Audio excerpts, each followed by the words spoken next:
You're listening to the We Are Libertarians Podcast Network. Find all of our shows at wearelibertarians.com. You're listening to the We Are Libertarians Network. Learn more at wearelibertarians.com.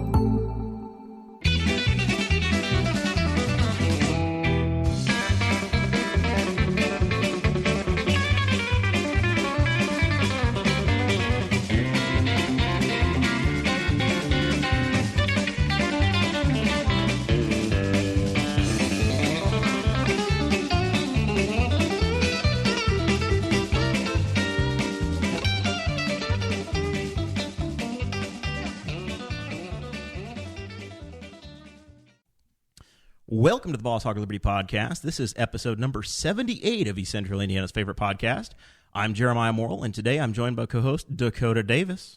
In today's episode, we are featuring guest Donya Lester from Purdue University. Well, formerly of Purdue University. Well, you know, she still has the email. And then we also, of course, have Chase Peyton. He's a guest host today. And today we are going to be talking all about government involvement in universities around the United States, also the government's involvement in agriculture, and if there are any free markets left in the world of agriculture. And then as we get to the end, we are going to be keeping with our local roots and talking about some sidewalk drama and movie theater drama. So there we go. Stick with us. So this show is about our lives in rural Indiana. As always, we promise our episodes are going to have fun and an easy listen. We have sponsorship opportunities, Dakota. We're in the new studio, and we got rent. That's right. Yeah, we got some rent to cover now. We got all things going, all kinds of good things happening. So if you are a business owner and you would like to have your business featured on the mysterious garage door behind us, then we can make that happen. So just contact Jeremiah or myself, and we'll get you hooked up. We could go week to week. Just spitballing here, and right now we're at $0 a week, so It could be like a rolling bidding average. If somebody offers me $2 next week, your logo could be back there in front of hundreds and hundreds of live viewers. I like it. Or thousands. Can we rent out each individual square? We could. Maybe? We could be like NASCAR, where it says Unical and Philly 76 and Ray Bestis. We can have them all up there. That's right. You'll sound like Ricky Rudd. If I Rudd give you $1, will you put my shirt back there? I don't know. Maybe $1, perhaps $1.50. If you cover 1 month's rent, we can make that happen. Ooh, we'll talk $2. We should have these negotiations privately. Yeah, Chase drinks Gatorade on every show, so maybe we should have a Gatorade sponsorship. I could deal with that. Yeah, you could. Could you make that happen for us? I can make that happen. All right. You're going to be director of sales and marketing shortly. And then if you are a monthly contributor to the show in our what we call Patreon, that's the group of folks that get special access. They get insider information, extra shows, all kinds of. They get the show notes ahead of time, so they have a clue as to what we're actually talking about. You got a special show. It's in your feed today. Did that's you guys right. record it? Yeah, we recorded. We recorded last night. And that is tinfoil time with my wife and I, and we talk about conspiracy theories. My wife is a research scientist, and she likes doing research. And last night... She's really a scientist already? Yeah. She's been there like 3 days. Well, she got the title of scientist? That's her official title, man. She's serious in this world. Yeah, so I'm married to a scientist now. You married up. And so to celebrate her job as a research scientist, we covered the topic of big pharma and whether or not the government is hiding the cure for cancer from us. So it was a good one. She talked me up and down. She knew a lot more than what I did. I'm going to say government is wildly inefficient and they're not hiding the cure for cancer from you. I'm just going to guess, but I have not listened yet. I'm guessing. Don't ruin it. They have to sign up for the Patreon. I haven't heard it. That. I haven't seen it. This is just my uneducated opinion, but I am a Patreon member. Yeah, of course you think that. Of course you do. Of course you do. Of course you do. Chase, once again, if you are in the podcast world, he is wearing his "Wind Farms Are Cool" pinwheel shirt. You really just want to. I think we should start again? selling them online. Selling them? Yes. Like with sailboats? I don't have earphones, Dakota. I can't hear myself. But if one more person joins the Patreon, we will buy Chase a set of earphones, and we will name them after you. So they will the Chase Peyton earphones. We won't name them after you. We'll name them after the next Patreon subscriber. Oh, so Dennis Free just logged in to watch Sherry Conover Charlotte up in Marion, Indiana. Just just jumped in. I'd wear Dennis on my ears. Yeah, we'll put the sponsor logo on there. Little picture of Dennis. I like it. Why not? I like that. All right, we've made poor Donya sit here long enough watching the awkwardness. I've known Donya for 3 years now, I think, something like that. Coming up on like our 1,000-day friendship anniversary. Oh, okay. I'm hoping she gets me something. How creepy. Oh yeah, I just did the math. I do creepy really well. Have you met me? Yeah, I have. Yeah. So Donya had worked for Purdue University in her role. I've been with P. Carrot for a few years at the state level, and Donya would come into our meetings and give presentations on government relations. And we'd be Facebook friends and have followed each other, and so I've kind of watched what Donya does, and I'm sure the exposure that I've had is a very small part of what Donya actually was responsible for at Purdue. But I thought Donya would be a great guest to bring on the program, and now that she's recently retired, the gloves are off and she can speak freely about the education system and her role.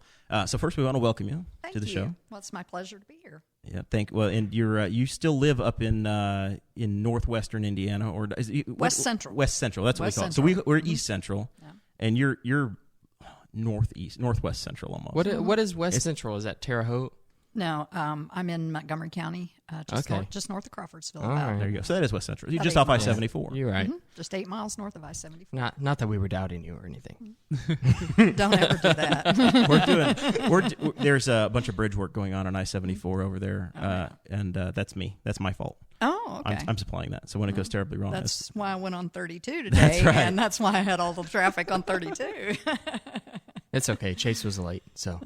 So your accent is not native to You're Montgomery not County. from around here, is you? South of 40. South of 40. That's what my folks always tell me. No, I grew up in northwest Georgia, a little town called Cedartown, and was educated in Georgia. I went to Berry College, a little private college in northwest Georgia for my freshman year, then transferred to the University of Georgia. Majored in agriculture there and animal science, and then I went to another land-grant university, to Virginia Tech, and got a master's degree there. So I spent a good portion of my life. My first job was in Texas, so I've spanned the breadth of the South. So you may pick up lots of different accents from me. I've amalgamated a lot of things over the years from where I've been. Do you say wash or wash? I say wash, so it's 2 syllables. I don't say either one of those. What state has the best food? Oh my! Really putting her on the spot. I really missed Tex-Mex when I left Texas. Texas really is serious about good food, and so that I missed that food. But I like spicy, and so that's why Midwestern cuisine's not really great for me because black pepper spicy because, for the Midwest. Mayonnaise for people is spicy here. Yeah. So Because our signature dish gets mayonnaise, tomatoes, and and lettuce on a tenderloin. right. So. Yeah, except for I guess the one Midwesterner we know that really loves spicy stuff would be Mr. Darren Jacobs. Yeah. He brought ghost peppers on the show a few weeks ago. And no, I can't It was do really those. bad. I can't do those. Yeah, we had a wanna recording live. of it. Yeah, I want to live. Yeah, the so end I of don't eat the end of those. September was our ghost pepper episode, and in August. Yeah, Yeah, I'm sorry. It ruined a part of my brain that will never come back. it's already blocked from his memory. It'll never come back. Had to go to therapy. So, Donya, you were at. You said you were in Texas, and it had something to do with cows. I want to say that Dakota goofed up because it says that you were at the Brangus Breeders Association. That's correct. It's not Angus; it's Brangus. Brangus is an American breed, which is a 3/8 Brahman, 5/8 Angus. It was called a synthetic breed. It followed the pattern that was set by the King Ranch when they developed the Santa Gertrudis cattle. They used Shorthorn for the 5/8 portion and the Brahman for the 3/8. And the reason being, in that Gulf Coast climate down there, that a lot of we called eared cattle, the Brahman cattle, the Zebu cattle, have a lot of advantages in terms of their survivability of that climate. They don't grow as much hair, for one thing. And You're worried about the cows overheating, basically. yeah, so they just they're adapted differently to the forage conditions, all kinds of things down there. So the thing was to get an optimum amount of the zebu cattle in them so that they had that adaptability to the climate and to the environment, but then to have enough of what we call the English breeds, the Angus, the Hereford, the Shorthorn, those kind of breeds, to have the carcass quality that we wanted, so that they would marble well and that they would grow well, all of those kinds of things, and the milk production of the cows, that sort of thing. So Carcass quality is what you call, is that like the quality of the meat that you get out of it? Okay. Correct. So I got to be honest with you. Before I started researching for this episode, and I saw that you worked at the Brangus Breeders Association. Are we saying that right, Brangus? That's correct. Okay. So Brahma and Angus combined. Correct. Yeah. So I used to play this video game called Fallout. Have you ever played it? I played it a couple times. Probably not where Donya thought her evening was going. Yeah, probably not. But I know nothing about video games. I'm before totally this out of my episode, element. so Fallout is about this post-apocalyptic world, and you're trying to survive, and they have cows, and the way that they label the cows is Brahman, but there's a lot of other sci-fi things thrown in, and before this episode, I had no idea that Brahman was an actual cow, and it wasn't just made up by the producers of the video game. No. That's me coming clean. The International Brahman Breeders Association, the IBBA, is located in, or used to be in Houston, Texas. So. Wow. And you were pretty close in San Antonio. Is it pretty close? I have no idea. No, nothing's close in Texas. Yeah. So, and San Antonio is right in the middle. So it was several hours from Houston. Well, it's not very close. And then from there, you went back home. Somewhere in yes. there, you went back to Georgia. Yeah, went back to the University of Georgia and worked for the College of Agriculture there for 4 years. Did all kinds of stuff for them. I went there as a fundraiser, and then my job morphed while I was there into an alumni relations student recruitment position. So I had a split appointment, so I had 2 offices in the same building and on different floors. Interesting. Before lunch, I'm on the 3rd floor. After lunch, I'm on the 7th floor. Oh my gosh, it was crazy. And then, that was before we had email, and so I had mailboxes in 2 buildings on campus, and so that was crazy. But so I did a lot of things for the College of Agriculture there, and then through that job, I got involved with the National Professional Organization for folks who do alumni and fundraising for colleges of agriculture across the country, the National Association, the National Agricultural Alumni and Development Association, NAADA, NADA. And one of the founders of that group was Maury Williamson, who happened to have been my predecessor at Purdue in my Ag Alumni role, which is not the role that Jeremiah knows me from, but my Ag Alumni role is the role I came to in 1990 when Maury retired. And so it was really, he had developed the Ag Alumni Association there into an incredible volunteer support organization for the college. And Maury was an East Central Indiana guy. You betcha. He was right over here in Economy. Yeah. Yeah, not too About far 15, east 20 of you minutes away. guys. Yeah. Mm-hmm. So how does one get involved in a school of agriculture? Like, so you obviously worked in agriculture. You had all kinds of a master's degree and bachelor's degree. So what made you decide to go the educational route in an institution, like an educational institution? Shouldn't just say institution. In terms of for my profession, yeah, to come like back and I'm do that? guessing, like, why did you decide to make that choice?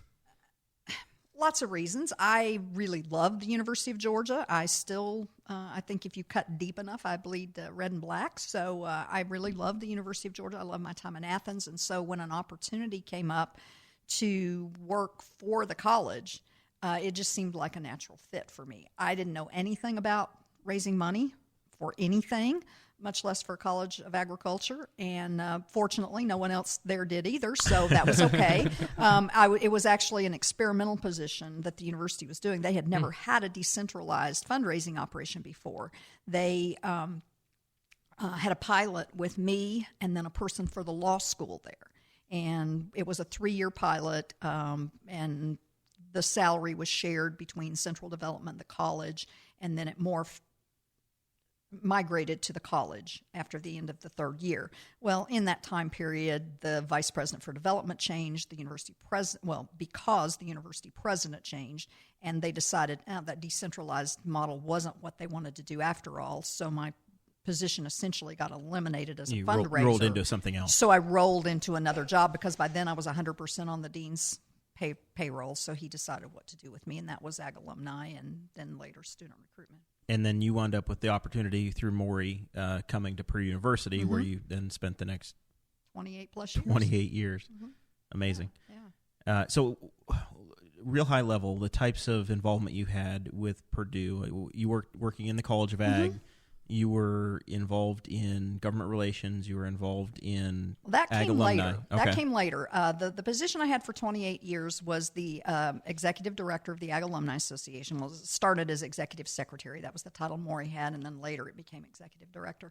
But about 7 years ago, maybe now, when I had been there a little over 20 years, I had a discussion with the dean that I wanted a new challenge. And where could I take my talent for relationship building? Because that's really what I consider myself as a relationship manager. I develop those relationships and then help to manage them for the college. And we didn't really have anybody doing federal relations at that time.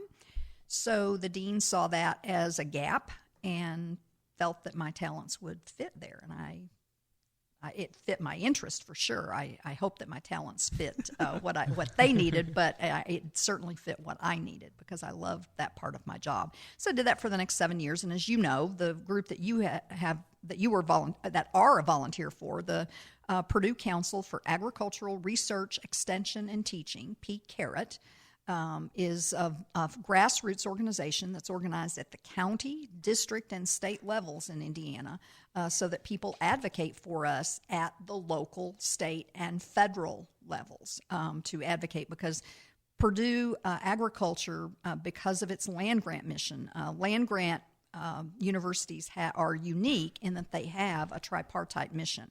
Most places say a liberal arts college will only have an academic instruction mission, teaching. Then you have other places that have a research component added into it. But land-grant universities are unique because they have the extension function as that third part of their mission, and that is to take the educational products that are developed at the university, that research, take that information and deliver it to people in packages that help them to have better lives and more productive livelihoods. Okay. So going back to the first job that you had at Purdue as, or I guess the second job as the executive director of the Alumni Association, what are the details of that job? What does that entail? Essentially, I was responsible for developing a volunteer network for the College of Agriculture among our alumni and friends. And the alumni of the College of Agriculture are not just the four-year alumni, because for many years there was an 8-week winter short course at Purdue. And a lot of the people that are our alumni are graduates or certificate holders from that winter short course. Now, that program ended in the early 90s, I believe it was. But the people who went back with that certificate, went back to local communities, became a large core group of supporters for our college, and we count them among our alumni body. So I went around. When I first took the job, there were over 40 county chapters of Purdue Ag Alumni around the state, active chapters. And by active, that meant they had at least one meeting in the last year. And some of those folks had meetings 2-3 times a year. There was a very active group over here in Henry County. We had Newcastle was usually where we held our district meeting for this district. Oh, cool. So do you remember some of the names that we would be involved with there? We'll put you on the spot, Donya. Wow. It's been a long time since I have been over here for meetings. So there are a lot of the guys. Bob Bittler was one who was really important to us. Bob lived in the Knightstown area, and Bob is no longer with us, but we had a lot of summer meetings were held at Bob's home, and that was really, really special. So. Huh. Yep. That's really neat. Well, that's the thing I would imagine with the Ag Alumni Association or with that group is it's a very intimate group, and you're spending time on a lot of farms. You're not. Well, a lot of the meetings I end up with are in a government conference center or some library I had or a lot of tool shed meetings. Yeah. And so in 1990, I had never worn a pair of pants to work. You got to remember, it's a whole different time. It's before you guys are born, and these so, two. yeah. So so it was really a different time, and I had never worn pants to work. I always wore skirts, and so finding things that I felt were appropriately professional, but were also appropriate to wear to a tool shed meeting, that was kind of a challenge. Thank God for Lands' End and washable cotton cardigan and skirt sets. I wore lots of those in those days. But yeah, I had a lot of that face-to-face contact because, I mean, I was at Purdue and we got our first email, for crying out loud. And that's something none of y'all remember. No wonder you got Donya at Purdue.edu. You bet. I was there. Yeah. Well, no, I didn't have that in the beginning because we had a whole different server configuration. So yeah, I've gone through several iterations of email. But so it was a lot of that face-to-face relationship building for the college and getting to know people, getting to know who had an interest in our college, who wanted to be promoters of us, who really knew people in their communities and were interested in helping us recruit students, who were the influencers. I mean, it's the same thing you guys do with political issues. Who are the influencers? So because our extension service, and back to that, the extension service is a partnership of local government because we have an office in all, I still say we, Purdue has an office in all of Indiana's counties, and it's one of the few extension services in the country that does still have an office in all the counties. And the office for Henry County here is about a block away. Right. You parked in the lot you would park in to go to the Henry County extension office. And so there is a front door to Purdue University in every county in this state. And so that is an arm of the College of Agriculture, but that's a partnership because Henry County has a services contract with Purdue Extension to provide a portion of the funding. Likely as not, the clerical person that works in that office is paid by the county as a county staff member. And then there's a contract for services to provide those educators, however many there are in the county, that are employed by Purdue. Counties have a voice in who is hired. They participate in the hiring process. It's managed by Purdue, of course, through an extension board, right? A local extension board. And so there is local input into the hiring process for those people, and local input then through those extension boards about the kind of programming that's appropriate for a community, because it's very different what you need in Henry County versus what someone who is in a suburb of Gary might need, or Fort Wayne, or down around Louisville. If you're talking about an issue in Lake County, you're a lot of times you're working with urban farming, and that's the natural resources side, or you're working with STEM and 4-H, whereas over here you may be dealing with an issue in a pond, or you might be working with forestry or row crops. And to go to the Wind Farms Are Cool T-shirt and bring that into they look really cool, by the way, and bring that into the discussion. Land use and planning, those are things that Purdue has experts in, and so people who can come in with information, unbiased information, just information, so that then people can apply that information to their value system and make appropriate decisions for their communities, for their families, whatever the issue is, whether it's how to manage finances, all of those kinds of things. But it's really great in services for farmers. And we talk about farming. My husband farms. And so when you look at farming, everybody else that comes to our door has something to sell. The information they provide has a slant. The people that my husband connects with at Purdue have unbiased information. They have information that he can trust. When he looks to make decisions with inputs, I mean, when margins are small, it's really important that you watch, and don't just buy something because the salesman says it's good. Yeah, company A is trying to sell company A's product. You betcha. And I don't blame them at all, that they're doing their jobs. But as a farmer, as a citizen, I need something else. And where do I get that? Well, my land-grant university is a place I can get that. So that's the purpose and the role that it serves, to be useful in our world and to help us to make better decisions for our farm and for our family, and things that will help us to be more profitable. Absolutely.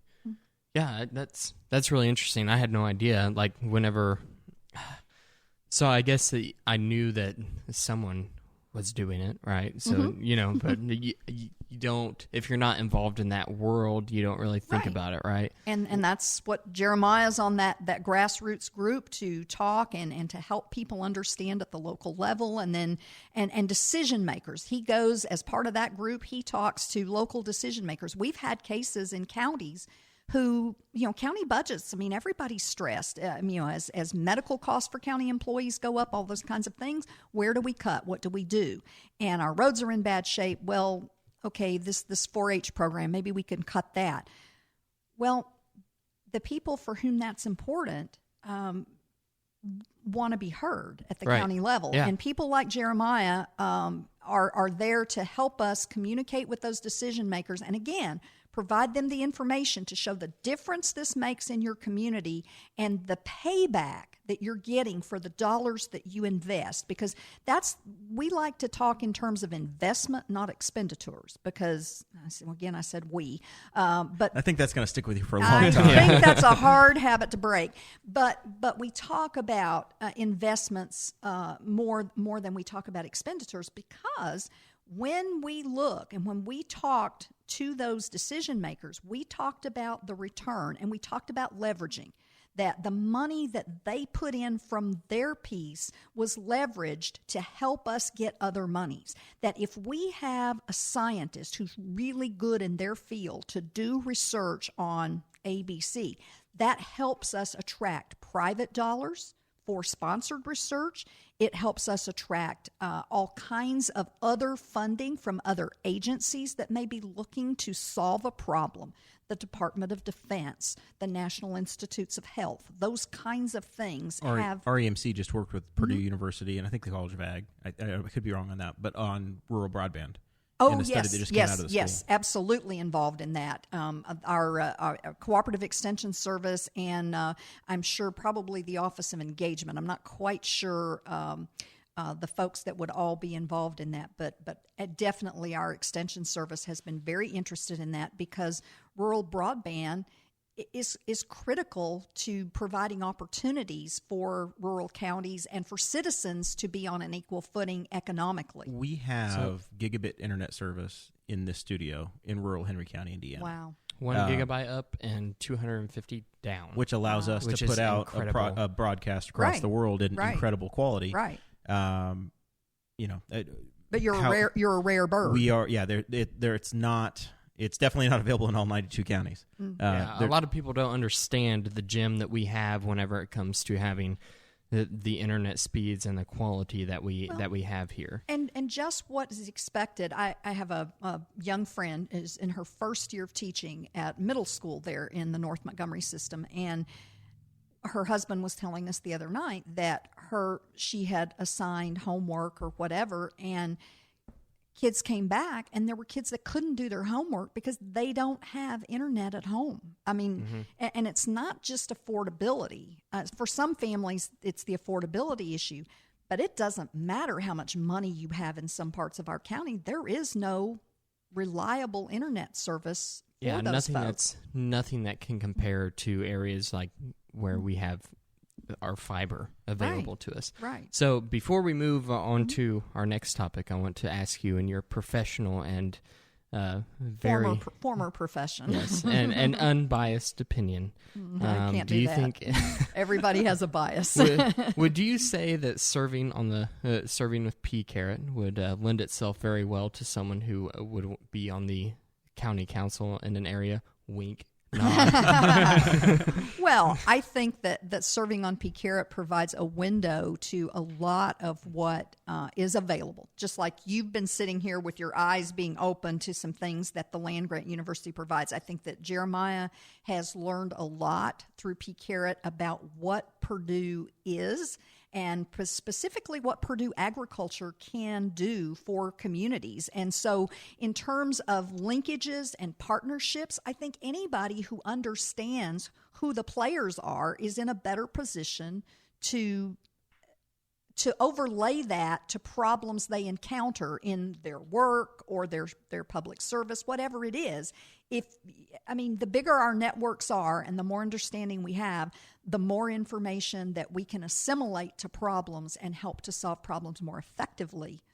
Wonderful answer. Something Purdue is involved in that a lot of people don't realize, and the College of Ag is they are on the front lines of trying to get out in front of the opioid epidemic. A friend of ours today said he's attended more funerals for people his age than he has weddings. Oh my! That is horrible. Which stuck me right through the heart when I read that. But he's probably right. Wow. Because millennials get married later, and we're losing people way too early. I know. Just open a newspaper and look at the ages. And it's a real problem. So what Purdue Extension has done at a pilot level, and it's beginning to go through. Henry County sent their Health and Human Services agent through training. Recently, sciences. Yes, I'm sorry.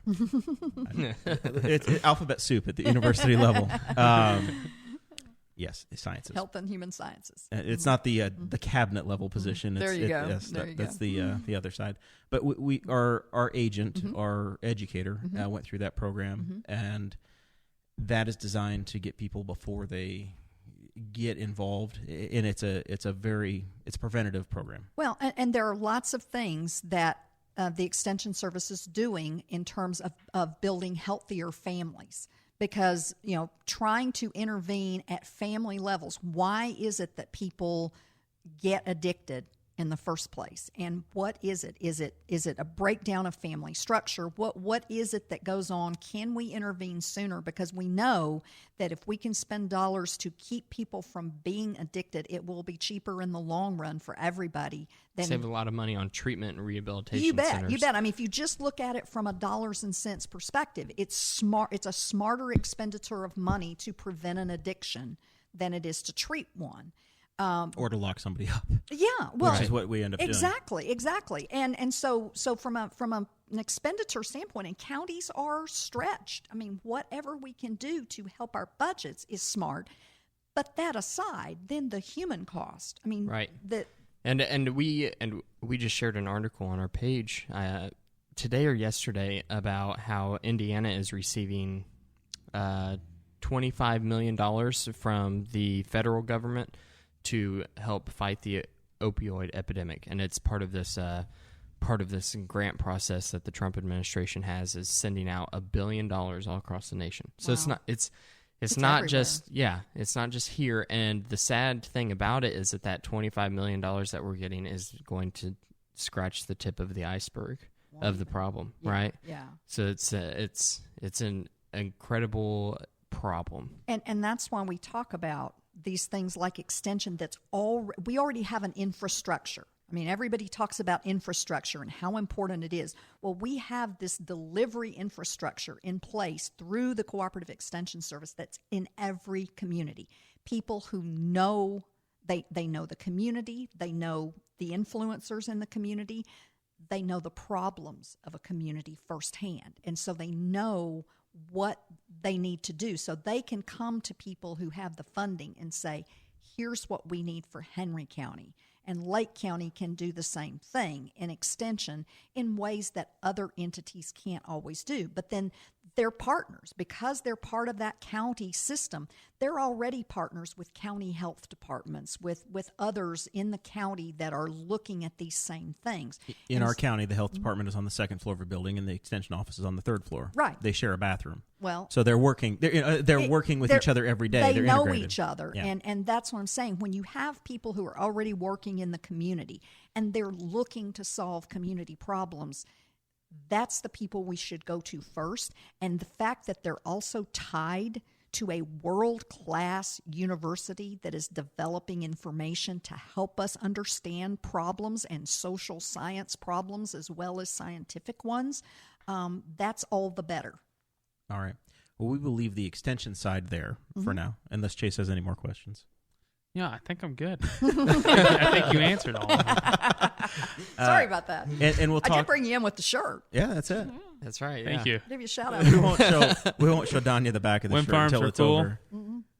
I don't want All her. I wanted to say. Yeah, I don't want her to read. Make the back sure of that it. whenever Yeah, you I don't walk, want you to read the back. whenever you walk out the I'll door, see just that walk when with your back out. I'll go sideways. Because I think Donya considers herself to be a baby boomer, and you have to be careful. Anyway, Didn't expect that, So you did don't you, look Chase? like you don't look like a baby boomer.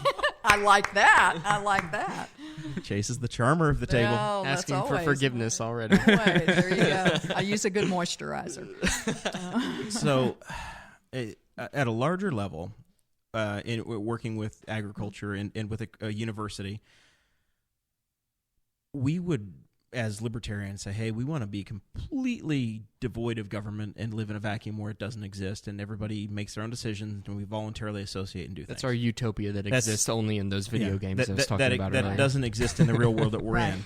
Right. So we live in the world of the possible, and that's why I'm involved with P-Carrot, so that I can be involved in the conversation and understand and get and educate myself, because we don't just get to live on voluntary island. Right.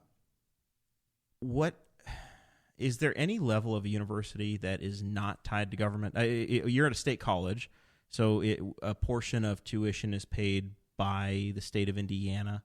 No. Well, no, it's a state-funded school. Yeah, The tuition dollars. doesn't, but there are other facets of the university that are, Right. that are carried by this school, by the state rather. I guess what I'm saying is there's not an easy way to get to a totally private education system. You're going to have public universities. I hope. Yeah, right. Okay. I hope. When you have public universities, then you're going to be having interactions with government. So then you end up with people that have I assume I know you have state level people because I met them. You have people that are interacting with the legislature, which is setting a set of funding for the university. Right. And then doing it at the federal level as well. Right. So just some insight into what kind of things that those people get involved in, and what they're setting priorities for the university, and then explaining that to the people that write the budgets for the schools. Sure. In terms of the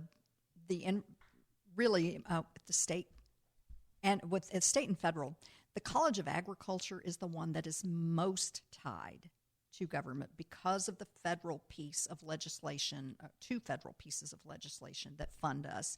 The Smith-Lever Act, which funds the Extension Service, and the Hatch Act, which funds the research component. So we are more closely tied than any other college at Purdue To the federal government. to the federal government.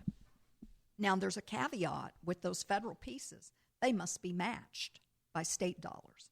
So that automatically ties us then to the state government. There must be at least a 1-to-1 match. In Indiana, we get more than that. So there's an automatic tie for the College of Agriculture that simply does not exist for liberal arts, for the College of Science, engineering, all those other pieces.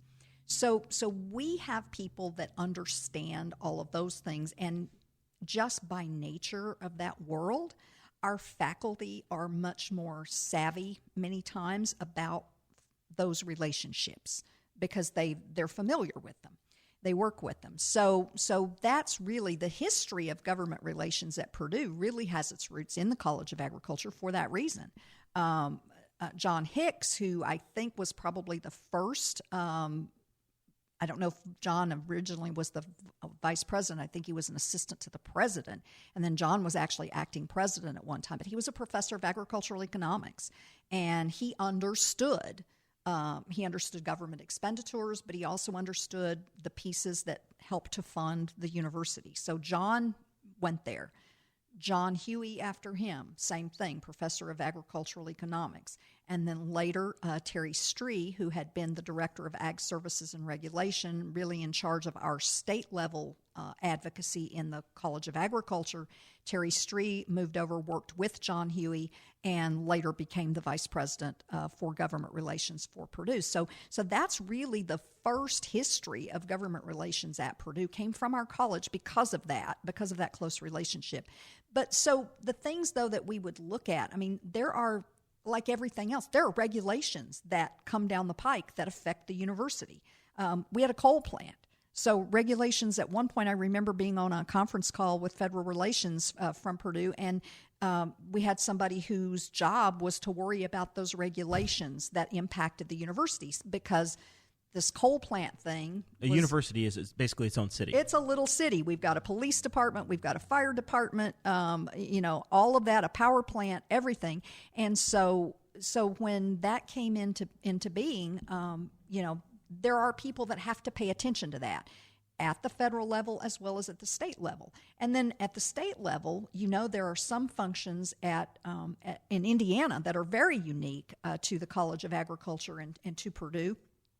And because for many years, Indiana did not have a Department of Agriculture. When Mitch Daniels was governor, he implemented a Department of Agriculture, instituted that for the first time.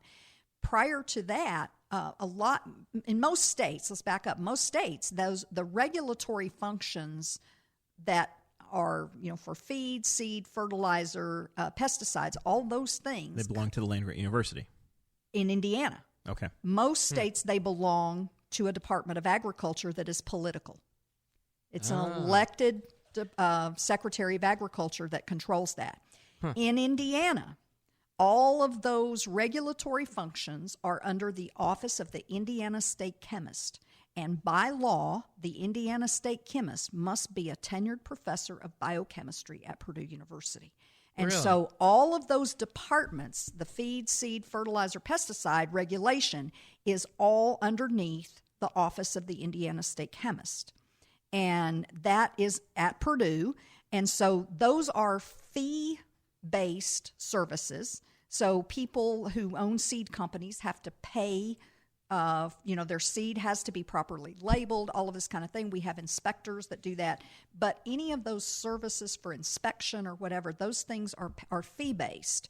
And so those fees are approved at the state. And so that's one of the things that the Director of Ag Services and Regulations works with, because that person acts as the Dean of Agriculture's liaison for those functions. The other piece of that regulatory piece lies in the College of Veterinary Medicine, and that's the Animal Disease and Diagnostic Laboratory, which is obviously very important in terms of monitoring and helping to educate people about animal diseases, and because some animal diseases can be passed to people, others have impact on food safety. We could lose a huge food. If we had something happen in a hog operation, all of a sudden, kinds of things. the world food supply is in danger. All kinds of bad stuff. And just happen. listening to you talk earlier, you said that you thought about starting a podcast, and you ought to do that. I told you, Donya's. I've learned Donya's so much got it. already. Well, good. We're only 45 minutes in. My mission is complete. Poor Donya. I listened. I asked a question about hemp seed to John Baugh, the state fellow, the Director of Ag Services and Regulation at Purdue, who works with the state level. Right. And we were having a legislative conversation, and I said, "Well, what about hemp in Indiana?" And poor John, it was a 20-minute spiral down, and it came back to the seed commissioner. And right now, there's the way the state has things set up.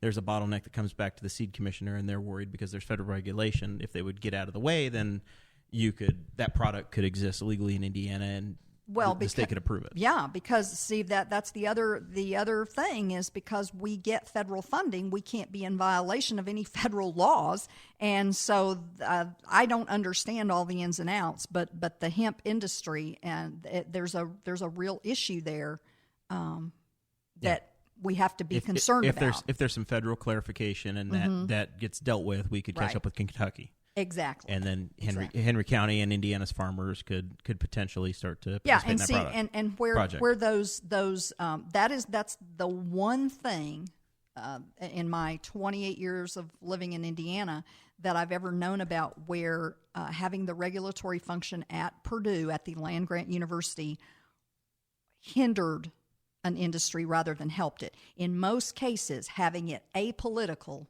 is a very good thing. Yeah, right. Where Kentucky has an elected agriculture. It's in their Department of Ag, yep. And so the governor down there can figure out if they want to do this, and they're not at risk of losing federal dollars for a university. But it would be crushing to a university if that happened, because you've got we could yeah we just can't. I mean, they can't. It's too much of a risk. They can't. If just you asking the question took 20 minutes, imagine how long the legislative process is going to take. Yeah. Notice I said is going to take. Yeah. It will be dealt with. It will be dealt with, because I was just reading the CBD business now is $1 billion business. They sell it at our barbershop now. It's everywhere. Yeah. It's everywhere. And, I mean, I have friends who swear by it in terms of topical creams and all those kinds of things. Yeah, but it's huge. We posted another article on our page today that was talking about CBD oil and how there's still a negative stigma attached to it because it's derived from marijuana or hemp, and people think people aren't educated about it, don't think that, and they think that it gets you high. It has none of the THC. I think in the last 12 to 24 months, most people have gotten to understand that. Yeah, where you can go talk to the average person, and they're actually going to understand that they understand the difference between CBD oil and cannabis, or CBD oil and THC, and the derivation of it. That it's the non-intoxicant. Yes. Yeah. So I think the governor himself last week said he's ready to start considering medicinal marijuana. So he did on the Hammer and Nigel show. We're coming. Bring us close. the weed. I have Just back like wind pain. farms.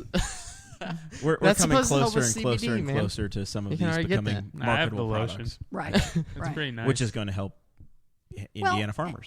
Exactly. I mean, agriculture diversification of crop production is very good for agriculture. Not a bad thing. Oh, always. It's good. I mean, we've looked at our farm over the years. We've looked at opportunities, and some of them haven't come through. We've grown specialty crops just in corn and soybeans thus far, but we did come very close one time to getting a green bean contract with a company out of Canada. And but anything a farmer can do to diversify themselves is insulation against a bad economic situation or bad weather situation. I mean, anything you can do to diversify crops is good. One of our co-hosts is Cade Koger. His family is at least a fourth generation farm, if He's not a fake farmer. He's a fake farmer. The Kogers Inside are joke. He got called a fake farmer on one of our Facebook live streams one time because his family was in favor of wind turbines. And he got called a fake farmer because he can go on vacation and he can afford a motorcycle. He's a fake farmer because he doesn't have an old Massey Ferguson. He has modern farming equipment, and it's not like he has a tractor with a cab. Yeah, it's not like his grandfather had. Yeah, oh that's why we're fake farmers too. Then, of course you are. Of course we are. You're proud of it. By the way, you're also probably doing 4 times the volume with half the manpower that they were 40 years ago. We farm the farms of I think 6 families. Yeah. My husband does, and by the way, he does it with one full-time person. Yeah, but he doesn't have the he doesn't have mobility like some do. That's correct. My husband's in a wheelchair. He's a paraplegic, so he farms the farms of 6 families with one hired person. I mean, obviously we have other people during busy times, but right, temporary seasonal help, right? Mm-hmm. So anyway, the Cade's family, they've diversified, as we were talking about, where they have a row crop operation like many do. They have a produce farm stand, and they have a beef cattle operation. Mm-hmm. So they do all 3 of those, and then when one doesn't do as well, they've got other options. Well, you talked about the regulation side, and Dakota had in our show notes who regulates agriculture, and he mentioned the USDA, the EPA, and FDA. Those are the big 3 that I thought of, that I could think of.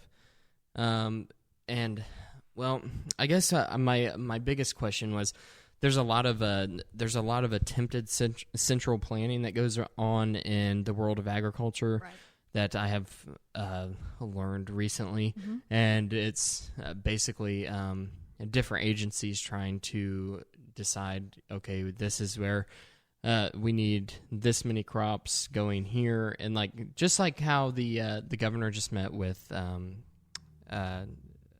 some governor type person in Canada, Winnipeg. And they were talking about how the trade between there and Indiana has grown by 36% since 2013. Okay. So there's a lot of attempted central planning that goes into agriculture. Am I wrong? Or and I would call that central planning.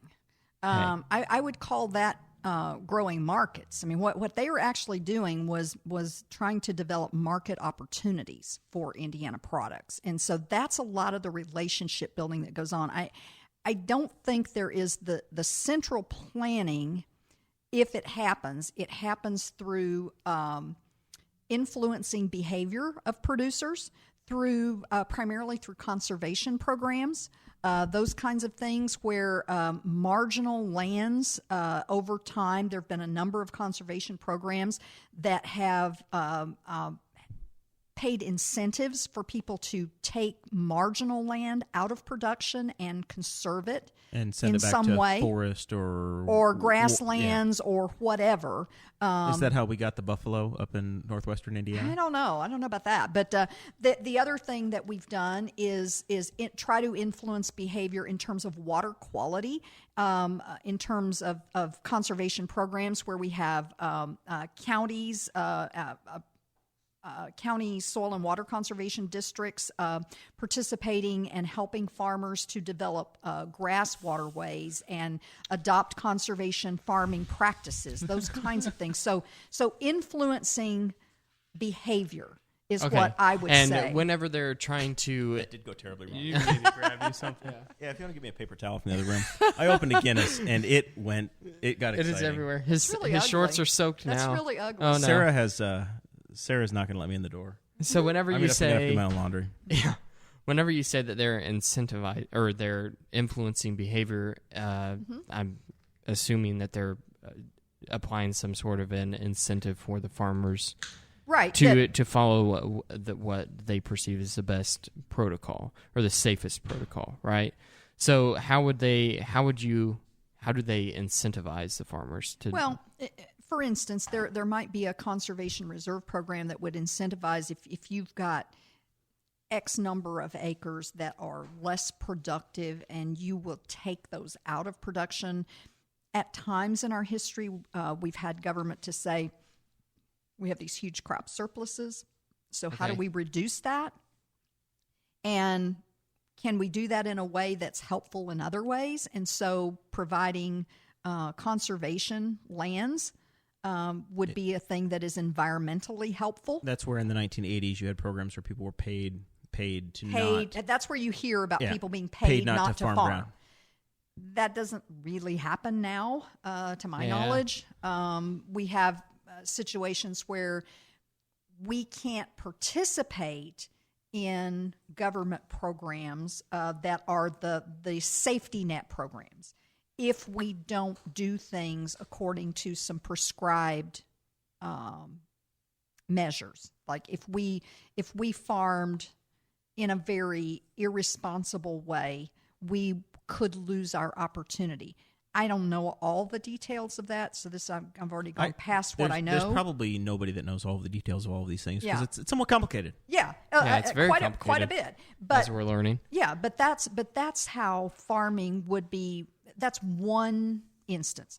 Now, farmers who produce food for consumption, there's a lot more things going on because we've had a lot of situations. For instance, you're no doubt familiar with the melon situation in southwest Indiana a few years ago when we had there was a contamination issue with a processing an on-farm processing situation. And so that's where you get a lot of things that have come out in terms of regulating farms and how they handle foods. I think that's probably a good thing because I don't think that everybody knows necessarily the safest way to do things. I think that we have to teach people. That's where the education side of Purdue comes in, where you think the view is. I'm not going to say you think. The view is that having an extension program in the county that you're on a first name basis with, when we decide, hey, the proper way to grow and process and handle lettuce so that we don't have a outbreak of whatever. What's the best way? And especially like if I'm a new grower, okay, how do I do this? How do I set this up? What are the best practices? What are the best practices? And so when this melon scare happened, one of the things I actually knew the woman who did this research. She went down. She called me and asked me who's a melon person I can talk to. Well, we had a person who had been on the Dean's Advisory Committee. I put her in contact with them because she had I think it was a BSL-3 lab greenhouse, whatever the highest level of contaminant confinement is in terms of safety. So she could actually use some of those. She was a control environment. Yeah, basically. she could have a in her greenhouse. She could infect plants with these things and keep them confined. And so she wanted to do that in a way that mimicked how these plants would actually be produced, so that her research would be valid. And so she worked with the producers to say, help me design my program here. But she was working with some sponsored research with Dole and some others to help develop some novel sanitizing methods for produce, because she actually found in her research that I think it was E. coli that she infected seed with. She infected the melon seed? No, tomato seeds in this particular case. But still, tomato seeds with E. coli? Yeah, she and through wash water. Think about how tomato seeds are. And so for seed production, you would wash off flesh off of the seeds to produce them to sell to, John and Jane Gardner to plant in their backyards. Shout out to John and Jane Gardner. Yeah, if that probably of Nicetown, Indiana. Yeah, if that wash water is infected with E. coli, the seed industry had always said they couldn't be a source of contamination for these food pathogens. She showed that if you used infected wash water, up to 30% of the tomatoes would be infected internally. What? That's crazy. Wash it all you want to, it ain't coming out. That's nuts. From the seeds? Yep. How does it survive that long, from the seed to germination? Dude, to I'm just harvest? telling you the research. I don't know that. It's just crazy. I need to up to I want to know more. 30% of the fruit could be infected internally. And she actually had to develop some really novel ways to slice into that fruit, because think about, if you slice into the fruit, that knife can infect anything. Can take a pathogen Unless into the it's flesh. Purely sanitized. You're doing it in a vacuum chamber. But she actually had to develop some ways to stabilize that tissue, to freeze it, and do some other things, I think, that ensured she was not. She wasn't going to contaminate it. She when wasn't she cut contaminating it, and she her wasn't going sample to be picking up whatever was or on the something knife. else, that she wasn't going to be contaminating it, that she was actually getting valid research. But she showed up to 30% of the fruit. Wow, could be that's infected. crazy. Yeah, that I'm never just eating totally fruit blows my again. mind. Well, she does a program. She did for some pea carrot groups. Actually, I took her to do some programs, and she did one. It was called "What Evil Lurks in the Hearts of Romaine." And Well, see, I've heard that lettuce can be pretty bad. Lettuce and spinach are the two that you see. Or it's arbitrary from my end, but Which sucks. those I love are two that you lettuce and see. everything. but that's the ones being that seem recalled to all be the time, that or cause very a often. lot of the food safety issues in the country. It's not uncommon to But- go to a restaurant. Oh, I'm sorry, we're all out of lettuce right now. Well, let's circle back to federal monies and why it's important then. See that all of us care that our food supply be safe. And so while your utopia island, everybody's, making their own free will choices, just because somebody's a nice person and they've got a great smile doesn't mean that they're producing the safest food for my baby. And we don't necessarily have, at this point, we don't have traceability into, I know that crop was raised at a facility in California, and I can trace back to the farmer and know who did it. We don't necessarily have that visibility. So it's not, you don't have the brand awareness or ability to know that there's a lot more of that than you think. Well, from the consumer level. As a consumer, I can make a decision and say, hey, I know that this is Guinness Drought that I'm drinking, and I trust the Guinness brand. Right.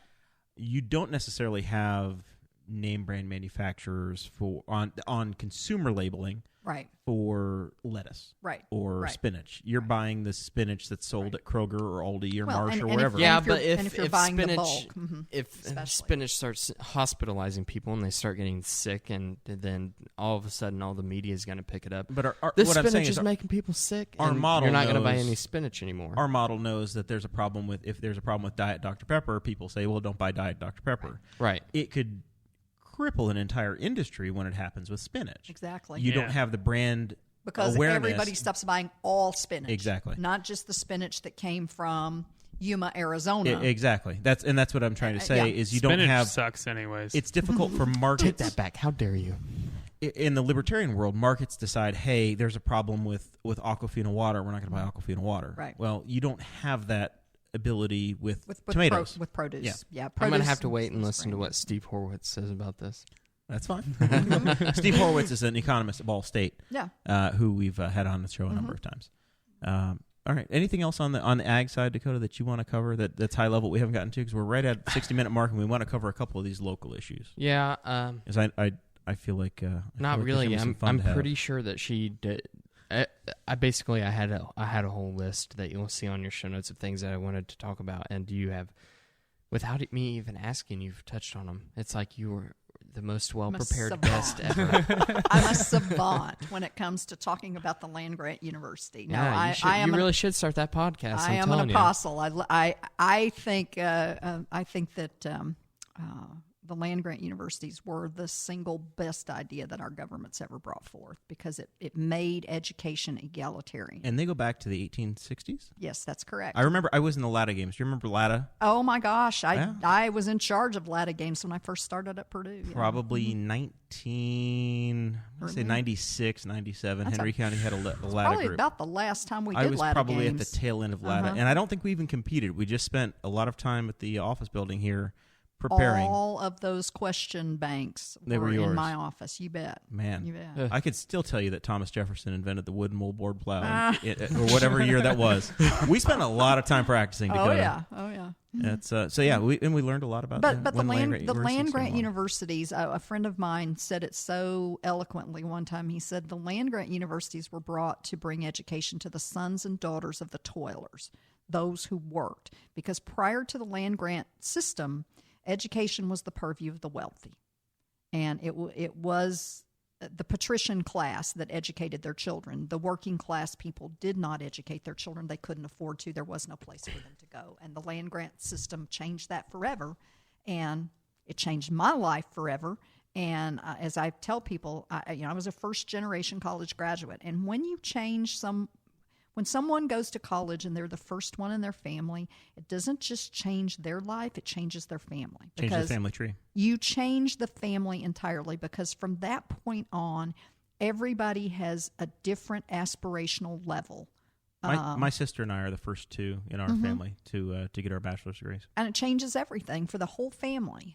So I can't say enough good things about the fact that we have this opportunity. With that being said, I'm going to put you on the spot. Is higher education a right? Do you think it should be a right? Because we know it's not a right because it's not in the Constitution. But do you think that it should be? I lean to the libertarian in terms of making things right. Yeah. I think that's the very strong way to put that. I think access to education is important, and I think it should be a societal aspiration. I think not a right, but a societal aspiration. But we've would come be a about long way way to put it. To make education widely available. Available. Yes, I we agree. have constitutionally guaranteed public education in the state of Indiana. Yep. Ivy Tech is very, very, very affordable at the community college level for your first 2 years. Purdue University is a public school that has held tuition firm for 5 years, 6 years, somewhere in that range. I think it's 6 now. I don't know that there's another place where you can make education more affordable without making it free than the state of Indiana and the work that's been done here, which Mitch Daniels has been a big part of that in the time he's been at the school. And at the quality that it is. It's not just education. It is a high-quality education. I don't know that I would want anybody having truly free education because you don't have skin in the game. But Amen. I think it's achievable right now with the system that we have. And Purdue has made great. One of the reasons that people have been battling student loan debts and the libertarians talk about this issue with student loans is we give anybody money at any level to continue to accumulate student loans, which then drives your tuition prices You are up, which then guaranteed a student loan. causes this out-of-control student debt where people leave with $100,000, $200,000 or more in student loan debt. Student loans were the only loans that were ever granted without any look at repayment capacity. Yep. Mm-hmm. And so that just, I mean, it didn't matter at all. And so this back a boiler plan that President Daniels has put in place, where people you invest in a future boilermaker. Invest in a student, and you're paid back a percentage of that student's earnings. I didn't know about that. Their That's pretty future neat. earnings. Yeah, so it's a program that that President Daniels, and actually he had to get some special things cleared at federal levels. Yeah, I would imagine. To make that possible, because we do receive federal dollars. You know, we are a granting agency for the federal loan and grant programs. So he had to work with the federal government. Another way, he had to work with them to be sure that this would not put Purdue in violation of some things and lose some other important funds. But it's a really important way to make people look at the opportunities that your education is going to provide for you, that you don't just keep amassing debt in the name of getting a degree. We have, Correct. Unfortunately, we have a system that's set up where you go to school to become a public teacher, a public school Mm-hmm. teacher. And in Indiana, you get hired in, and you're making between $30,000 and $35,000 a year as a public school teacher. And it's just, and then you realize, oh my gosh, this isn't going to cut this. You know, this isn't enough money to pay the bills I have, and I'm never going to get out of this hole. And over 50% of them in the first 5 years decide that that's not the career for them. That's why my sister is going to school to be a teacher, and she has got a scholarship from the state of Indiana that is practically full ride. Well, and the stipulation of that, knowing the 5-year statistic, was you have to teach in the state of Indiana for 5 years. Okay. Otherwise, you have to pay us back. Right. So it was that was something that I learned, and it was that's kind of says something about not only higher education, but the education system in its entirety. So like we have, I put down little snippets about the Department of Education here. It was established in 1979, and everybody wants to talk a bunch of crap about Betsy DeVoe, who is President Trump's education secretary appointee, and she brought a lot of attention to the Department of Education. And I thought, sitting out here as a libertarian outsider without any skin in the game, which is the nice thing about being a libertarian. Dakota's a trade school guy. Yeah, I am. I didn't go to college. I joined a construction union instead, and they paid for my college. Right. And I learned to trade instead. And it has worked out fantastically for myself. But on the flip side, Betsy DeVoe brought a lot of attention to the Department of Education. And a lot of people didn't know anything about the Department of Education, knowing that it was only set up, in 1979. What do they do? And that was one of my biggest questions. And having you in here answering a lot of those questions, some of their functions aren't evil government functions, right? Well, I haven't talked anything about the Department of Education. No, this must be Department of Agriculture. Everything we I've talked a talked little about bit- was really based in the Department of Agriculture and through the But funding that we talked flows about through them. needing about federally funded schools and the thing. So I guess that's what I was talking about. Not talking about the Department of Education the Department necessarily. of Education and its mission, I really haven't addressed that at all because I'm No. not familiar with that in the least. That's not the Purdue University. Your model is through the USDA. Right. Yeah. So something that Donya is actually going to care about, I think. I think she's going to have an opinion because I have an opinion about everything. yeah, there we go. You know that. That's why you had me here. Everybody does. Everybody does. I live on the south side of Newcastle, and INDOT and the city of Newcastle partnered together, and we had a student that lost their life about 10 years ago in front of an elementary school because there weren't walking paths at Westwood Elementary. I want to say that's the timeline. I could be a little hazy on that, but it's probably 5 to 10 years ago. So Riley Elementary is another one, and it's in a neighborhood. It's the elementary school that my future children theoretically would go to. Should I? Do you want to make an announcement? I have no announcement to make at this time, but in theory, that would be the school. So my house is about a half mile south of these. So there are some sidewalks that were built on Riley Road, which is our east-west street, and then Main Street, which is about a mile. We'll say it's a mile to the west of State Road 3, which is our main boulevard. State Road 3 is like a 5-lane wide. It's like it's a busy thoroughfare. It's a busy thoroughfare, and then Main Street is It's like a secondary road. Main Street goes through downtown, but it's a secondary street. Most people don't realize it's Main Street. Yeah. There are like I four didn't north- until tonight, and I've been to Newcastle many times. Exactly. And I didn't know. So Main Street has sidewalks now from Riley Road to the south to pretty much the end of the city, close. Comes within about 800 feet of where my neighborhood starts. So there's a little bit of distance, but I am a total beneficiary of these things being built. So I'm pretty happy about it as a guy that lives down there. But the complaining on the internet, Chase, has been Jer, unbelievable. I've seen a picture of the walkway. Was that your dog? It was my dog, yes. It's gotten a lot bigger than the last time I saw it. Anyways, Because you didn't come to the party. Yeah, if you'd show I up was once in in a while, Chicago. Chase. I want to talk about that after a little while. But anyways, I saw the picture of the sidewalk. I think it looks great. I don't know why people are complaining. So we have a sidewalk that was because- built that is not concrete. Okay. Yes. It's asphalt. It's not done yet. What's They're the difference, still- Jer? asphalt is made from rock and oil. Concrete is made from cement. Okay. or cement Yes. and aggregates. So they're Right. different. One is an oil-based product. I and the Cement other holds one's the not. aggregates Notorious for saying concrete. One is black, and one is gray. cement. So as a general rule, most people expect sidewalks to be concrete.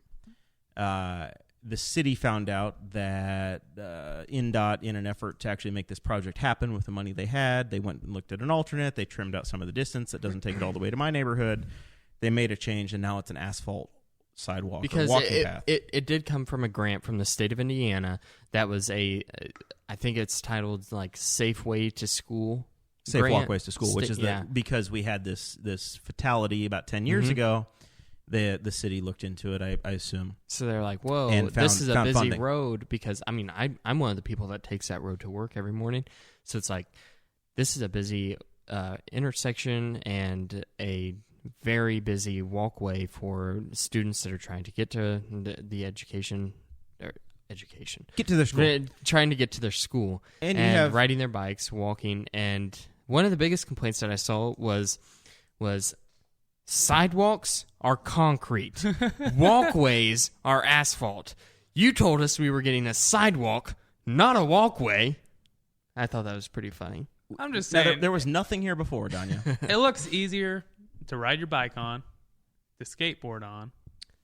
I like it. Or to As walk a, your as a dog. Or homeowner to that walk would your be dog. as a homeowner that has a sidewalk in front of their property right now, I can tell you that it is my responsibility to do the upkeep. You have to shovel And- it in the winter. yeah.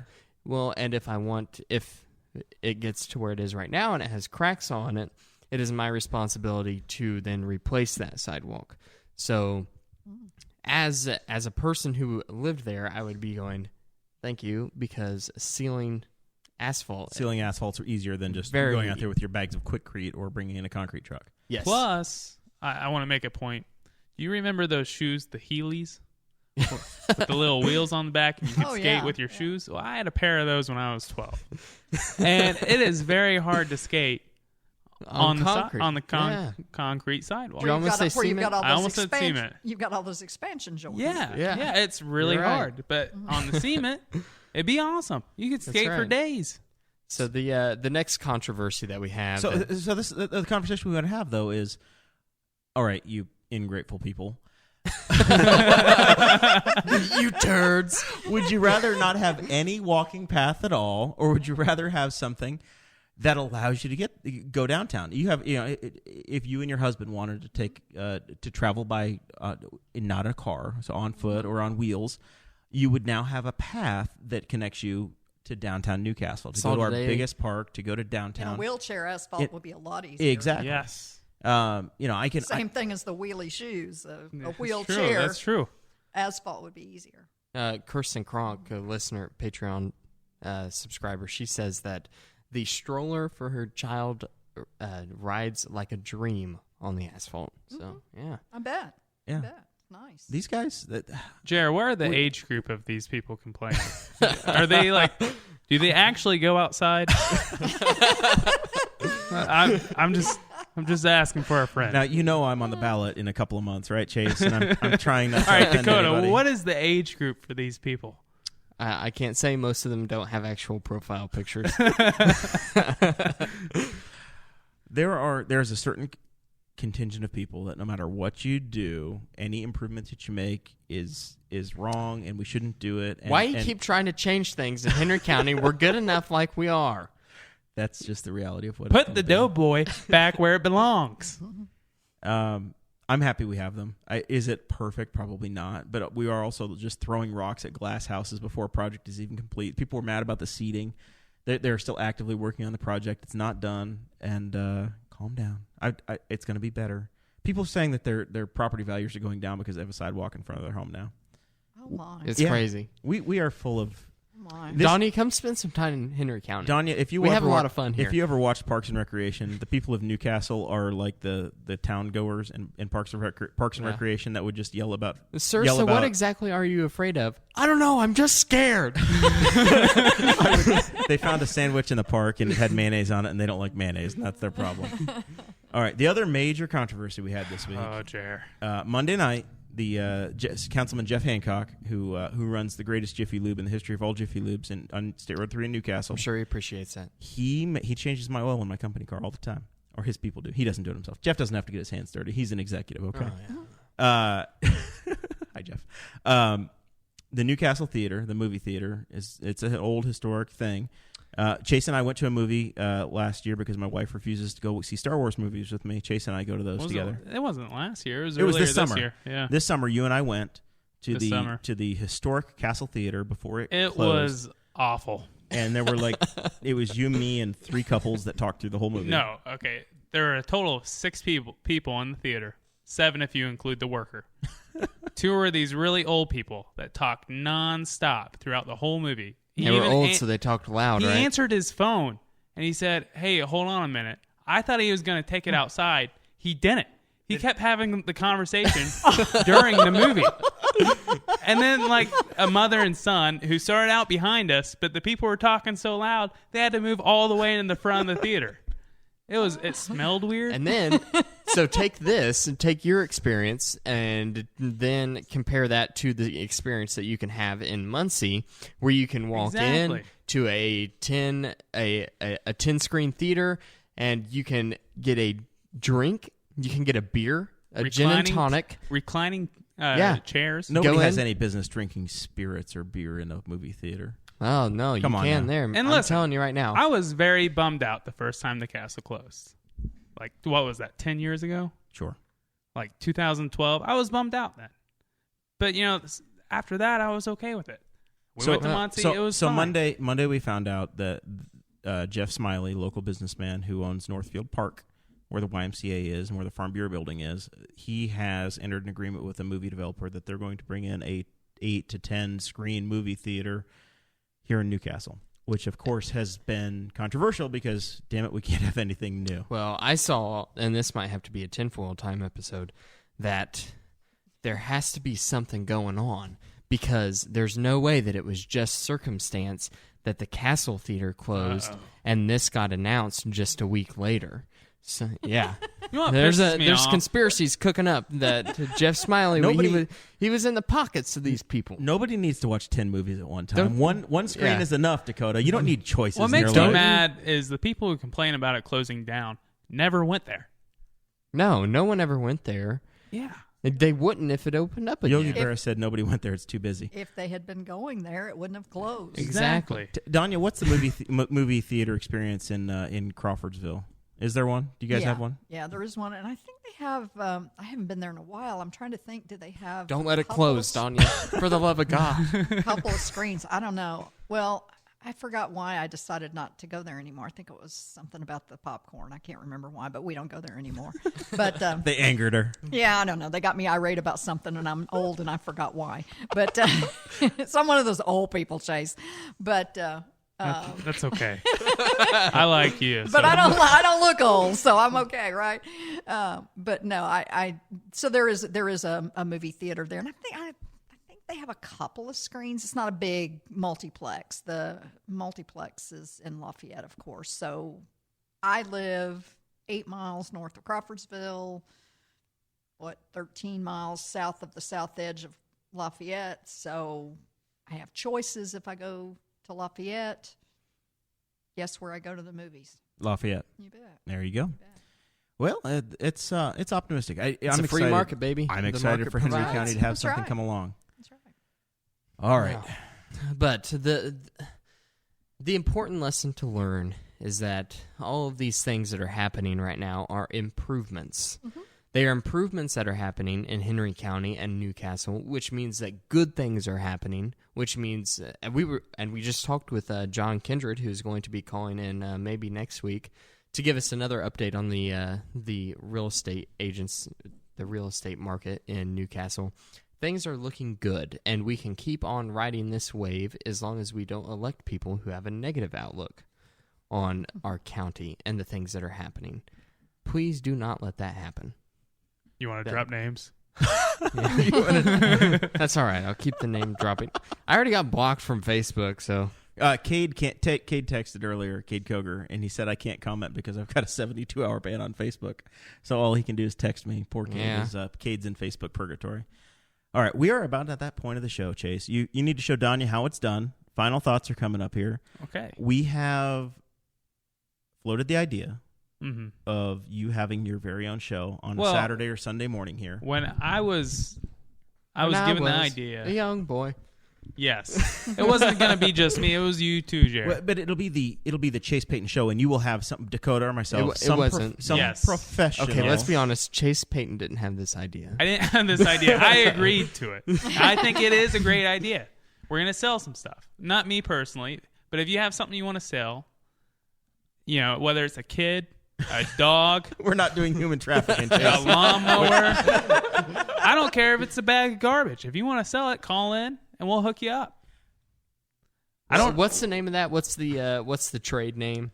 I don't know yet. So it's Tradio. It's Tradio. Tradio. That's You what it call is, into the yeah. show and you say, I want to sell my lawnmower and I want $40 for it. And Chase writes down their phone number and he repeats that. And then the next person calls in and says, hey, I want to sell my 72 Buick. And Chase says, okay, we got a 72 Buick and call this number. And then you just keep track of it and Yeah. people have some fun. I want to talk to some interesting people.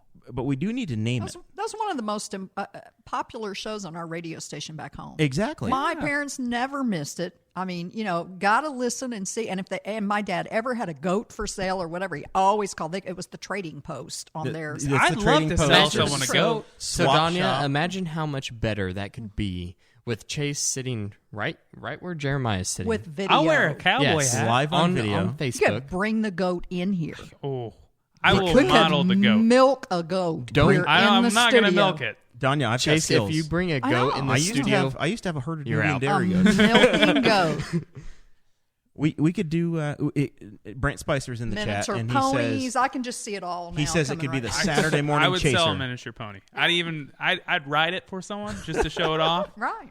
But parade it back and I'm forth. thinking maybe once, twice a month.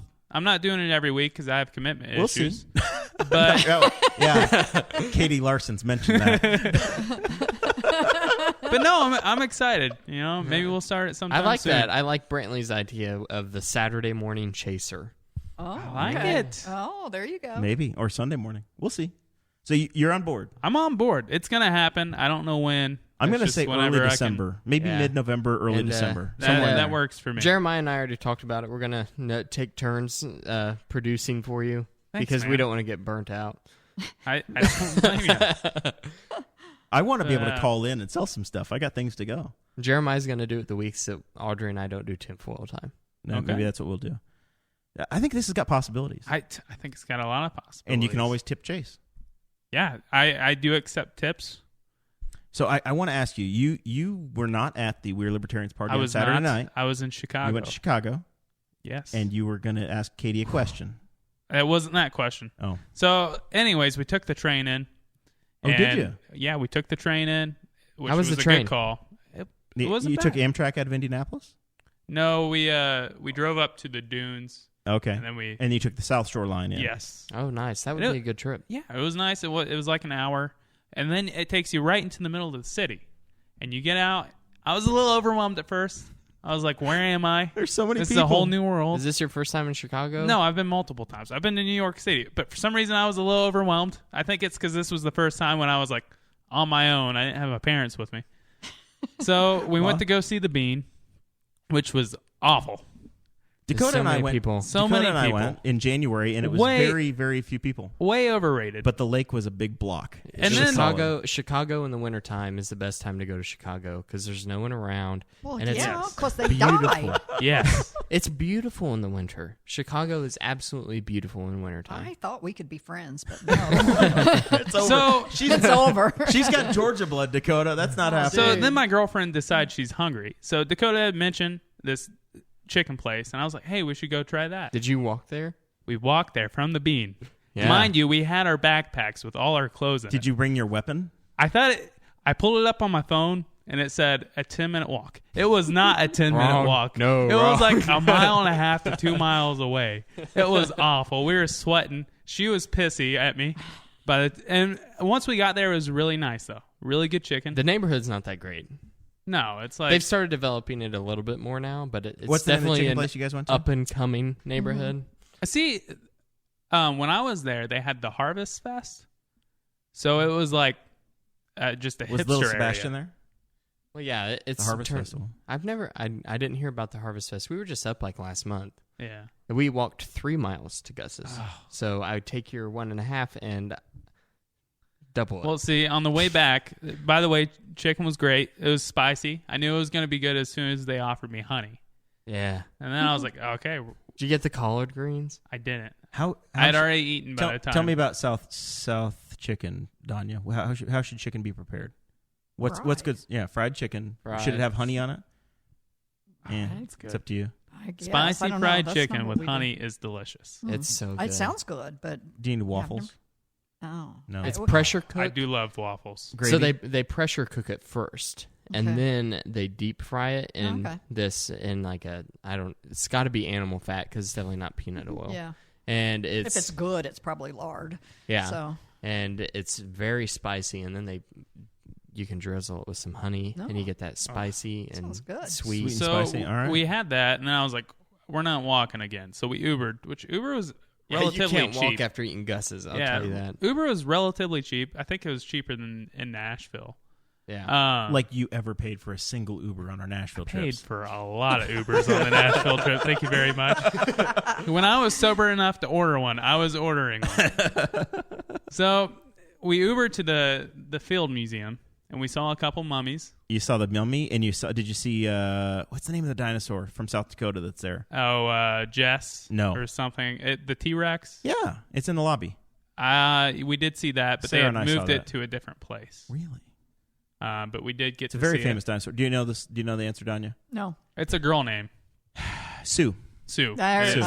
I did know that. See? It was in the back of my brain. They found it in the I'm Badlands. That's right. Or in was Southwest pretty cool. South Dakota. The mummies were pretty cool. And then you followed my recommendation? Yes, I and followed you your went to Second recommendation. City. That's what we did that night. It was an improv show. It was really funny. So that was my Chicago trip. Was it a show or was it all improv? It was all improv. Really? Yeah, Did you see anybody think he's going to be famous? Did you say that's the funniest person I ever saw in my a life? couple people, Yeah. like at least 3 of them. Did you sit up close? We were relatively close. We were like center in the middle of the stage, a couple rows back, and we had a table. So it was like the perfect spot to be in. Awesome. Did you get involved in the show at all? No, I did not want to be. Okay, so the guy started walking off stage, and we made eye contact, and I just gave him the creepy eyes, and I was like, don't come at me, bro. And he walked the other direction. Comedy is one of my favorite things, and Sarah's as well. So have you ever been to Second City in Chicago? No, So it is where I a lot know. of the Saturday Night Live guys come from. I know Second City, but Yeah. I used to watch. Actually, Second City had a TV show. Yes, absolutely. And CTV oh, out of yeah, Canada. Yeah, I used to watch it. Rick Moranis and Dave Yep, that's Foley cool. and those It's guys. insane Yeah. on how many famous people came out of there. Oh yeah, you look at their list of Oh, they're- alumni, and it's unreal. It's like a who's who of Yeah. Yeah, of sketch comedy. Steve Yeah. Carell, and it's everybody. It's phenomenal. I also had some good pizza. It was a good trip. So Good trip. I definitely want to go back. Dakota and I have talked about going back. Where'd you go to in get pizza? January. I don't remember the name of it. Did you go I to guess Exchequer? what? Exchequer? It wasn't called Exchequer. It was Home like Run Inn? Papa La. John's. It was I don't know. That's all right. Katie will comment eventually. The two that I like are Exchequer and Home Run Inn. and they're very wildly different. The Exchequer is the classic, like, bread lasagna style pizza. Yeah. The deep Just dish. Crazy deep dish. And then Home Run Inn has an ultra thin crust. Ooh. That's like just See, like on I a feel like you cracker. go to Chicago for the deep dish, though. But I love thin crust pizza. Me too. And I I've used to never go had for the Home Run Inn. Giordano's. Now we got it in Indy. I'd much rather have like New York style pizza than Chicago pizza. All right. Are you done with your final thoughts? Yeah, last one. Browns play tonight. You think they're going to get their first win, Jared? Yes, I do. They're going to beat the Jets. They're going to beat the Jets. Are going to crash. The beer fridges are going to open all across the city, and there's going to be a lot of drunk driving. Fun times in Cleveland tonight. Yes. All right, that's it. All right, Donya, that's pretty much how it's done. We like to keep it a little tighter than that, but Chase was all over the place. You have anything to promote? Did you say Cleveland earlier? Yeah, Cleveland over New York. Okay. The Browns. The Browns. Cleveland Browns. Haven't won a game in 2 years. Cleveland rocks. Yeah, but they didn't lose a couple weeks ago. So that was they good. tied. I want to promote that. Okay, if he's going to be doing a show, Absolutely. this whole idea of me doing my own podcast and telling stories, because I Are they scary stories? no, they're funny. I am a funny woman, dude. People like me. And they laugh at my stories because I've led an interesting life. No doubt. And a funny life. So, no, telling stories because, as you mentioned, that Southern accent, people like to listen. And people don't read, People are, we've dumbed down America. Nobody reads. So I love to write, but I think people would be more engaged if they listened. And I could engage an audience for my writing. So stay tuned.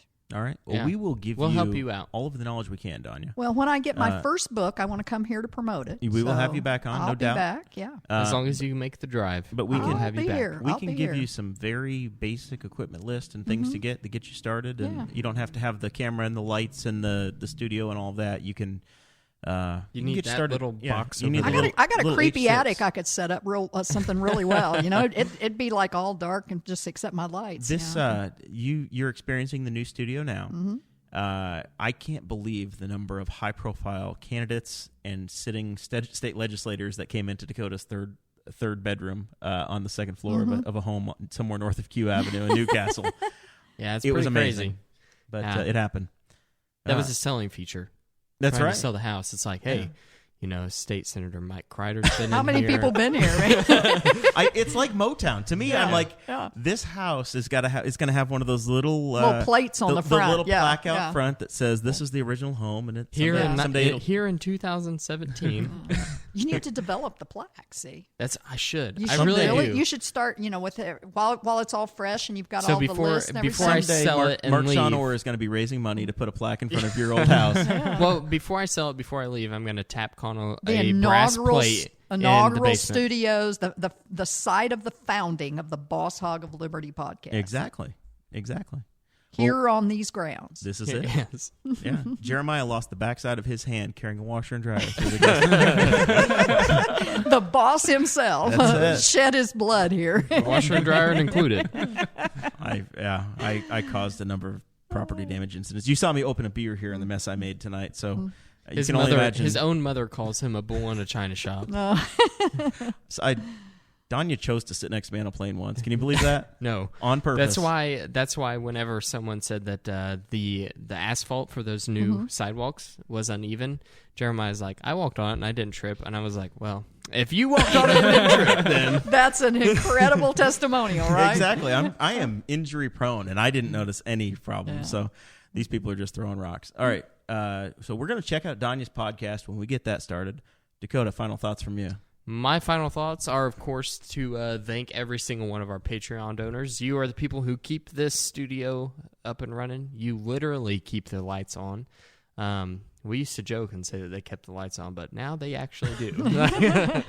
So, yeah, thank you to every single one of you people out there that are giving us money every month. We are making great strides in the studio. We have a sink now. It doesn't have a drain, but damn it, we have a sink. We have No a drain, sink. but a sink. I was here putting up. I only got one blanket hung from the ceiling, but I was putting up some soundproofing tiles in the hot spots today. So hopefully the audio is a little bit better than episode 77. Next week on Tinfoil Time, if you wanted to, I can give you a little premonition here. If you want to jump on the Patreon and catch next week's Tinfoil Time, we are going to be covering Denver International Airport. Boy. I thought That you place just is promoted that for freaky. this last week. Nope, we decided to change it because of Audrey's new job. Is there a last week? No, there's not last week. I've Tinfoil read a little Time's bit every about other week. this place, and it's pretty scary. Denver International Yeah, Airport. there's something going on Supposed to be there. built by the Illuminati. They built it like an hour and a half out of Denver, I heard. There is a space lizard lair underneath it. There's some really weird pictures. Yeah. I've been there. Okay. I never know. So we're gonna be doing a deep dive into that and giving you guys the true story, just the facts, like what Donnie was talking about today. So from my end, we have to thank Donya for coming and for following the I don't know if it's an expectation, but it's certainly something we appreciate of bringing a gift. Our guest bringing gifts. She brought us a poster of Bobby Knight wearing Purdue gold. That is. I've got mixed feelings about that. Stunned that you don't have it on the air. Well, go get that, Chase. Will you grab that real I've quick? got I'll mixed get it. feelings I'm- about it, he Jared. doesn't- he doesn't have Donya to will walk get in it, or front Chase of will get it. Chase doesn't have the headphones on because Okay, there you we don't have enough Patreon subscribers to buy Chase a set of headphones. That We work. got to get a sponsor for his. For So his we're going to headphones. unfurl it. Chase, if you'll stand Yeah. back behind us in front of the door, we can show it to Everybody the can to the see world. the gift I brought. Donya has brought us. Dad will probably disown me. Chase says his father's going to disown him. If you look on screen, we it go. is the man who left. Man, he was only. This is unreal. The lights Bobby are Knight blaring. left IU, I think, in they can see 2000. good. So Dakota would have been 6 years old when Bobby coached his last game at IU. Oh my! Isn't that unreal? Yeah, so he And- doesn't remember and the you've vitriol had- that this. You've had a relationship with him of sorts. No. You ran the fish fry. Yeah, but I didn't arrange that one. Okay. I We're gonna wasn't give you credit. Yeah, well, I wasn't involved in making those calls. I did meet him, and he, put his arm around me or something. I don't know, but that, I guess he's a big guy. The Ag Alumni, every year there's a big event. It's usually at the State Fairgrounds. That's correct. It's called the Fish Fry, The Ag Alumni Fish Fry. and it's a fundraiser. No. And Bobby, or appreciation. It's a gathering, a celebration Oh. of agriculture. Tell me you don't shake them down for money at some point, at some level. No, we Never. don't. No, that's Wow, it's a safe place. It's a cost, man. We shake everybody down for money. I wish it made. I wished for 28 years it made money, but I can't believe you guys never shook them down. no, but it's a great thing. But no, he and Gene Katie. Now Gene Katie, who I do have a wonderful relationship with, old friend, and I appreciate his. In fact, texted him this past weekend. He signed a basketball for a donor to the 4-H Foundation for us. So, Very cool. yeah, he's a really great guy who still takes care of all of our people. And he's pretty close with the Purdue basketball program again now that Matt Painter's there, and he's and one of his guys is coaching the well, team. and seeing he was back in town this weekend, they brought him back from because he had to leave Myrtle Beach to be safe. He was going to stay, and it was actually a ag supporter, Todd Reed from down in Greensburg, who flew him out of Myrtle Beach last week, and he stayed till I think Tuesday. Maybe he went back home. Very cool. Yeah, so he was in town for the football game. So we thank Donya for that. We are going to find a place to put that on display in the studio. Very excited about that. That is definitely our biggest poster we've had. We have a few that are around, but that is the largest gift we've received so far. Okay, In size. awesome. Next week's show, we have Nan Polk and Kathy Hamilton coming on. Nan is with the newly reformed Henry County League of Women Voters. So Nan will be on with us next week, and then Kathy Hamilton is working with the Hope Expo, or the Hope's Initiative. the Hope Initiative. There, thank you, and the Henry County Expo Center, which is going to be the new Henry County Fairgrounds that we're building. Oh, great. So they kicked off their capital campaign last night. It's about a $5 million project. They need to raise about $3 million to complete the project and get to where we have no debt when that's built. So Kathy's going to come on and explain that. And much of the extension program that we've talked about tonight is going to take place in that building. Once we move to Memorial Park, the Henry County Purdue Extension office is going to be located there, and that program is going to take place in that space. And it's going to be absolutely first class. Hendricks County, Indiana, has a very similar facility. With an all super fairgrounds. yeah. With their fairgrounds, that's the type of environment we're looking at for Henry County. It's going to really, really be an impressive impressive thing. We have Ivy Tech here now. We have a first-rate YMCA, and when this expo center is built, it's going to be a big deal. Be a great a great event space. Yes, it's going to be there for trade shows, proms, weddings, dinners, and it will also be home to 4-H and serving the youth of the community, not just 4-H, but across the board. So, big thing. We're excited to have Kathy on next week. Total self-promotion on my side. Yard signs came in for the county council race. So if you live in Henry Township or somewhere with high traffic areas, send me a DM on Facebook or email me, jeremiahmorrell@gmail.com or Jeremiah@Boss Hog of Liberty, and we'll hook you up with some And yard just signs. as a reminder, if this video gets 50,000 views, Jeremiah will get a Boss Hog of Liberty tattoo somewhere visible on his body. You always bring that up. Mm-hmm. I'm voting for like his ring finger on his right hand. We'll see. We'll talk about it. I want to get the Morrell crest at some point. I have 0 tattoos, so this is a big one for me. He said that after an episode reached 1,000 downloads, he would get one. And now that we've had multiple episodes reach 1,000 downloads, He still doesn't have a won't get tattoo. one. Nobody believes you at 1,000. I need to hear video evidence of that. We'll see. You just told her before the show started. I did not. I've told you a million times not to exaggerate, Dakota. We will see you guys next week with Nan and Kathy and who knows who else. Thank you, Donya, for being here. My pleasure. We'll catch you guys next week. Thank you for listening to the Boss Hog of Liberty, which is part of the We Are Libertarians Network. I am Chris Spangle, and I am the founder of this network, and I invite you to listen to all of our shows, which you can find at WeAreLibertarians.com or by searching for these in your podcatcher. The flagship show is the We Are Libertarians podcast, where we apply libertarian principles to current events. The Brian Nichols Show is a conversation amongst Republicans, Democrats, Libertarians, Independents, as they talk about what is happening in the news. And we have many other podcasts like The Chris Spangle Show, Upward, The Cost, Raw Audio Politics, Miranda's World, and Tad Talk, which is quite a ride. So check all of these out. Go to WeAreLibertarians.com and you can check out all of our great podcasts. Thanks for listening. Thank you for listening to the We Are Libertarians Network. Get our other shows at WeAreLibertarians.com.